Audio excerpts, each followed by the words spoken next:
Our mission in Afghanistan was never supposed to have been nation building. It was never supposed to be creating a unified, centralized democracy. Our only vital national interest in Afghanistan remains today what it has always been: preventing a terrorist attack on America's homeland. I've argued for many years that our mission should be narrowly focused on counterterrorism, not counterinsurgency or nation building. So what's happened? Afghanistan political leaders gave up and fled the country. The Afghan military collapsed, sometime without trying to fight.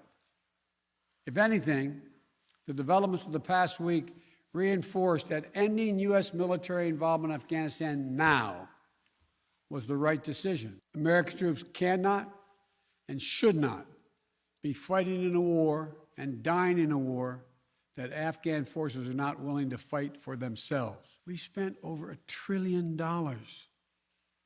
We trained and equipped an Afghan military force with some 300,000 strong. It is wrong to order American troops to step up when Afghanistan's own armed forces would not. The political leaders of Afghanistan were unable to come together for the good of their people, unable to negotiate for the future of their country when the chips were down. They would never have done so while U.S. troops remained in Afghanistan, bearing the brunt of the fighting for them. As we carry out this departure, we have made it clear to the Taliban, if they attack our personnel or disrupt our operation, the U.S. presence will be swift and the response will be swift and forceful. We will defend our people with devastating force if necessary. Our current military mission will be short in time, limited in scope, and focused in its objectives.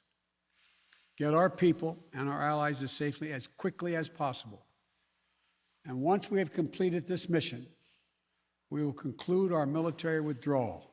I'm now the 4th American president to preside over war in Afghanistan. 2 Democrats and 2 Republicans. I will not pass this responsibility on to a 5th president. I will not mislead the American people by claiming that just a little more time in Afghanistan will make all the difference. Nor will I shrink from my share of responsibility for where we are today and how we must move forward from here. I am President of the United States of America, and the buck stops with me.